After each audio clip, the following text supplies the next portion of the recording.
कहानी के शुरू में हमें बताया जाता है कि एक बादशाह की बहुत ही खूबसूरत एक बेटी थी फ्यूना, लेकिन उसे कोई कर्ज यानी श्राप दे गया था, जिसकी वजह से वो दिन में तो बहुत खूबसूरत शहजादी बनी रहती, लेकिन रात में एक राक्षस बन जाती थी। उसे एक टॉवर में कैद कर दिया गया था। फ्यूना को लगता था कि कोई शहजादा आएगा, उसे बचाएगा, उसे किस करेगा तो वो यहाँ से आजाद भी हो जाएगी और उसका श्राप भी टूट जाएगा। सालों गुजर जाते हैं प्रिंसेस फ्यूना को अपने प्रिंस के इंतजार में, लेकिन कोई प्रिंस उन्हें बचाने नहीं आता। राजा रानी अपनी बेटी को बचाना चाहते थे, इसीलिए रानी राजा को लेकर एक जादूगर के पास पहुंचती है। हमें पता चलता है कि राजा यहाँ आना नहीं चाहता था, क्योंकि उसे भी यही लगता था कि जरूर फ्यूना को बचाने के लिए कोई प्रिंस आ जाएगा, पर रानी को लगता था कि असल जिंदगी में ऐसा कुछ भी नहीं हो सकता। राजा जादूगर से पूछते हैं कि तुम मेरी बेटी को बचा सकते हो? जादूगर कहता है हाँ बिल्कुल, लेकिन ये बहुत बड़ा काम है और इसके बदले तुम्हें अपना किंगडम मुझे सौंपना पड़ेगा।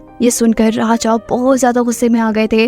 वो इनकार कर देते हैं जादूगर की ये बात मानने से। तब जादूगर उन्हें बातों में लगाकर कहता है तुम्हें अपना किंगडम अपनी बेटी से ज्यादा प्यारा है। वो बादशाह को इमोशनली ब्लैकमेल कर रहा था और बादशाह हो भी गए थे। बादशाह अब उसके कॉन्ट्रैक्ट पे साइन करने ही वाले थे कि इतने में यहाँ पर बादशाह का एक सिपाही आकर उन्हें बताता है कि उनकी बेटी फ्यूना को कोई आजाद करवा चुका है, लेकिन वो कोई इंसान नहीं बल्कि एक राक्षस है जिसका नाम है श्रेक, जो इस मूवी का मेन कैरेक्टर भी है। ये सारी बात सुनते ही बादशाह उस कॉन्ट्रैक्ट को फाड़ देता है और उस जादूगर का किंगडम पे कब्जा करने का ख्वाब टूट जाता है। दिखाया जाता है कि श्रेक और फ्यूना ने शादी भी कर ली थी और सालों गुजरने के बाद उनके यहाँ बहुत से बच्चे भी पैदा हो गए थे। हमें पता चलता है कि ये सारी कहानी जो सुनाई जा रही थी ये कोई और नहीं बल्कि वही जादूगर सुना रहा था।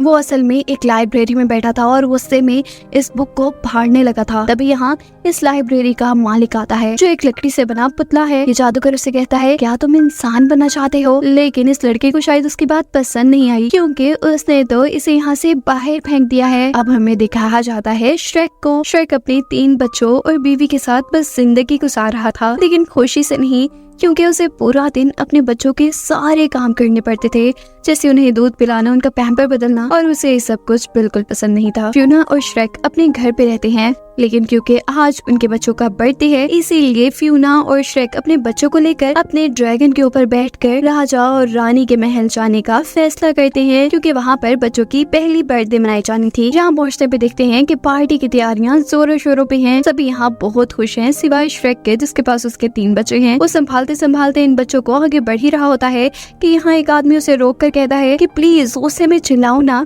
मेरा बेटा तुम्हें चिल्लाता हुआ देखना चाहता है। श्रेक ने कहता है कि मैं तभी चिल्लाता हूँ जब मैं गुस्से में होता हूँ। वो आगे बढ़ जाता है और अब अपने बच्चों के आगे केक रखता है, जो केक उसके बच्चों के बजाय 3 छोटे छोटे पिग्स ने खा लिया था। कोई श्रेक को इधर से तंग कर रहा था तो कोई उधर से। उसके बच्चे भी अब रोने लग गए थे।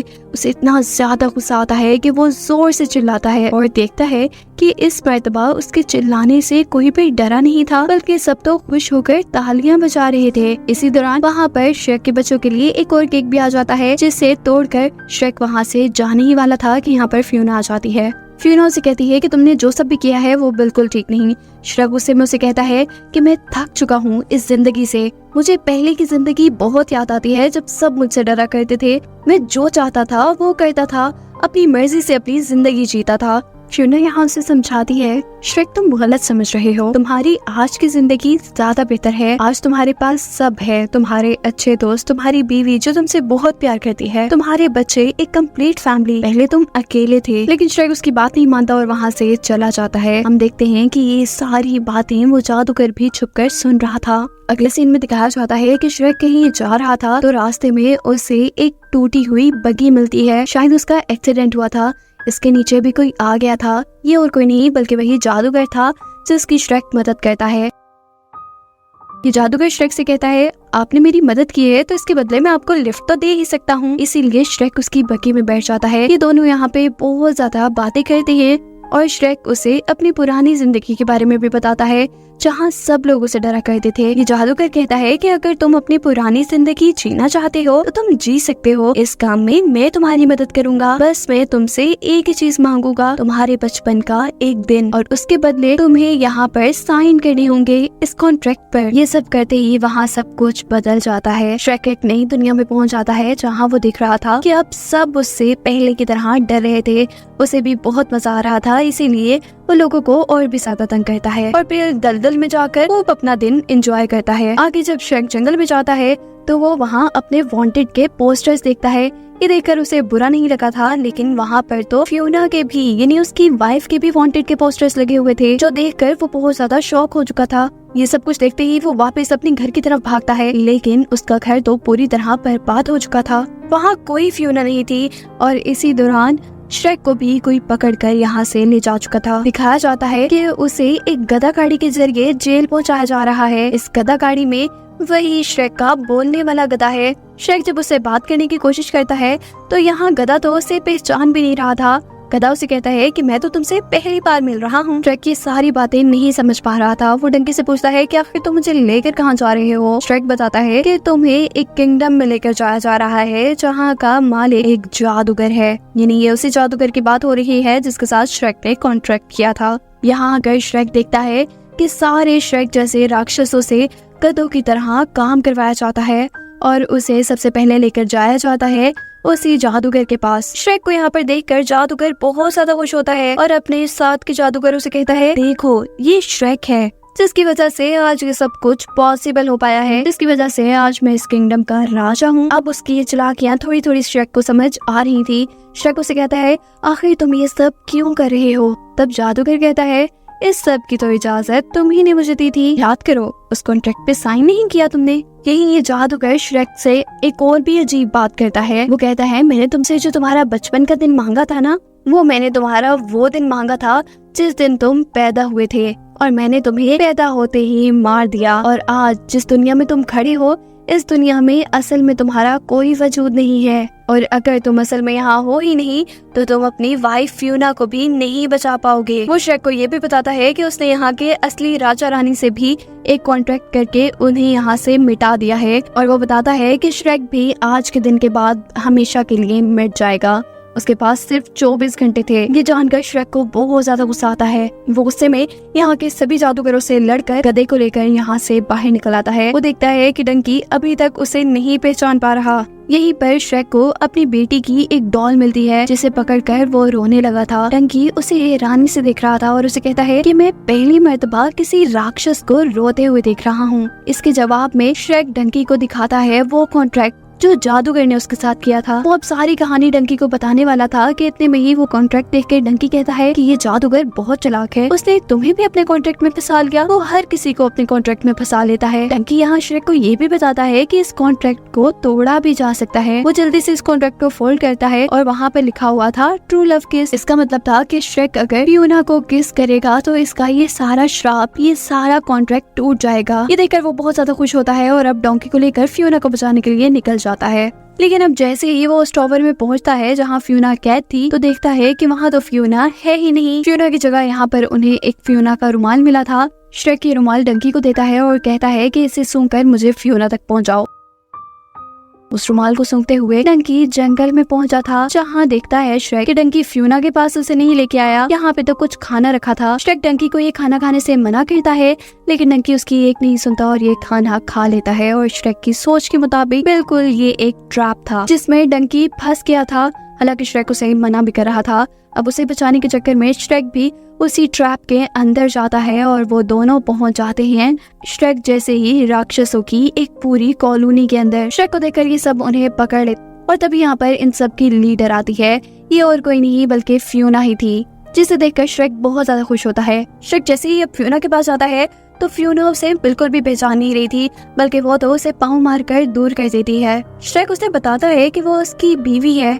यही नहीं, श्रेक बल्कि उसे सारी कहानी सुनाता है, लेकिन फ्यूना को उसकी किसी बात पे यकीन नहीं था। इसके बाद दिखाया जाता है कि फ्यूना उसी किंगडम पर हमला करने वाली है जिस किंगडम का मालिक फिलहाल वो जादूगर बना हुआ है।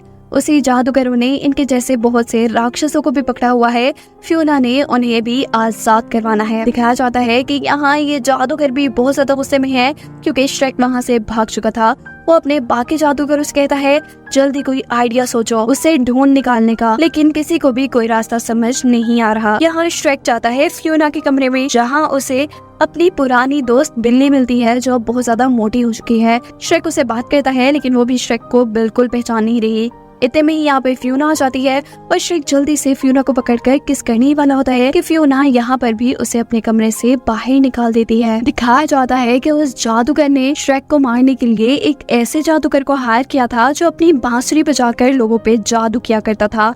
वो अपनी बांसुरी से लोगों को कंट्रोल में कर लेता था और फिर उन्हें मार देता था। रात में दिखाया जा रहा था कि यहाँ पर श्रेक और फ्योना लड़ाई की प्रैक्टिस कर रहे हैं। ये करते करते वो दोनों काफी करीब आ चुके हैं और फ्योना भी अब उसे काफी पसंद करने लगी है, लेकिन वो ये बात श्रेक को नहीं बताती और वहाँ से चली जाती है। जब ये बात फ्योना की बिल्ली को पता चलती है कि फ्योना श्रेक को पसंद करने लगी है, तो ये सारी बात जाकर वो बिल्ली श्रेक को बता देती है। जबकि दूसरी तरफ फ्योना तो अपने बाकी लोगों के साथ महल पे हमला करने के लिए निकल चुकी थी। श्रेक भी जल्दी से उसके पीछे आ जाता। यहाँ वो सब कुछ फ्योना को बताने ही वाला होता है तो देखता है कि उसका दुश्मन जादूगर उनके ऊपर हमला कर चुका है। ये सारे श्रेक जैसे राक्षस जब उससे लड़ने के लिए आगे बढ़ते हैं तो पता चलता है ये तो जादूगर की चाल थी। जादूगर ने अपने हुल्के में यहाँ पर उस बांसुरी वाले जादूगर को भेजा था जो अपनी बांसुरी बजाकर सबको कंट्रोल करके मार देता था। दिखाया जाता है कि यहाँ पर श्रेक और फ्योना इस लड़ाई से काफी दूर थे।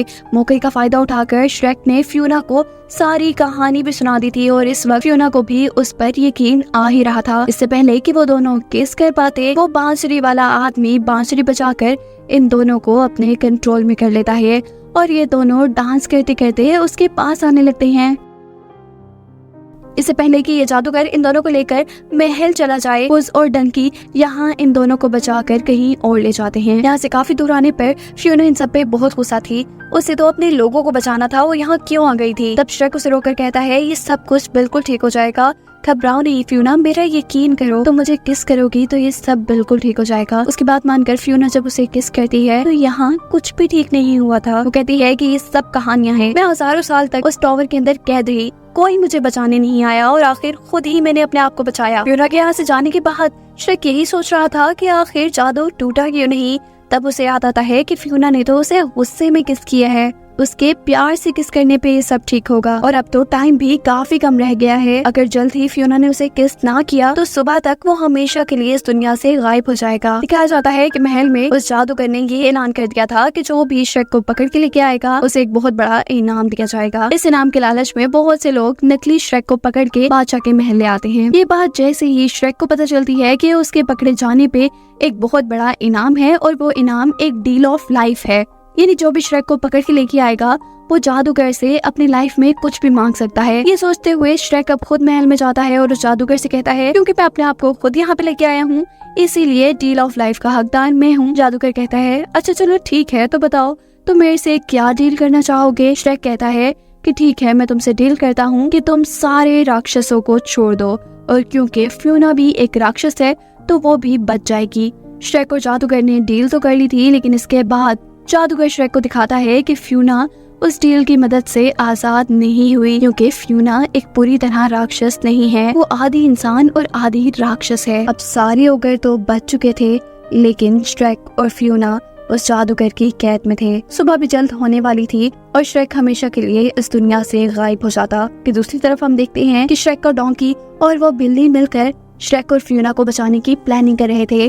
वो सारे ही श्रेक जैसे राक्षसों को अपने प्लान में मिला लेते हैं और दिखाया जाता है कि यहाँ पर वो जादूगर श्रेक के ही ड्रैगन के जरिए श्रेक और फ्योना को मरवाने वाला था। और इतने में ही यहाँ पर एक बहुत बड़ी बॉल आती है। ये बॉल सारे राक्षसों से मिलकर बनी हुई थी जिसके अंदर वो बिल्ली और डंकी थे। जैसे ही ये बॉल खुलती है तो यहाँ महल में एक हड़बड़ी मच जाती है क्योंकि ये सारे राक्षस यहाँ जादूगर की सारी फौज से लड़ने लग जाते हैं और यही श्रेक और फ्योना भी उसी ड्रैगन से लड़ते हैं जो ड्रैगन उन्हें उन्हें मारने वाला था वो इस ड्रैगन को पकड़कर आपस में बांध देते हैं। और अब दिखाया जाता है कि श्रेक गायब होने लगा है क्योंकि 24 घंटे का वक्त पूरा हो गया है। मरते मरते वो ज्यादा कुछ तो नहीं कर सकता था, इसीलिए वो फ्यूना को बताता है कि कैसे दूसरी लाइफ में उनके 3 बच्चे भी है। फ्यूना को यहाँ उसकी बात बहुत अच्छी लगती है और वो मरते मरते श्रेक को किस करती है। श्रेक अब पूरी तरह गायब हो चुका था और सूरज भी उग गया था। फ्योना देखती है कि सूरज उगने के बाद भी वो एक खूबसूरत शहजादी में नहीं बदली बल्कि वो ओगर बन के रह गई है।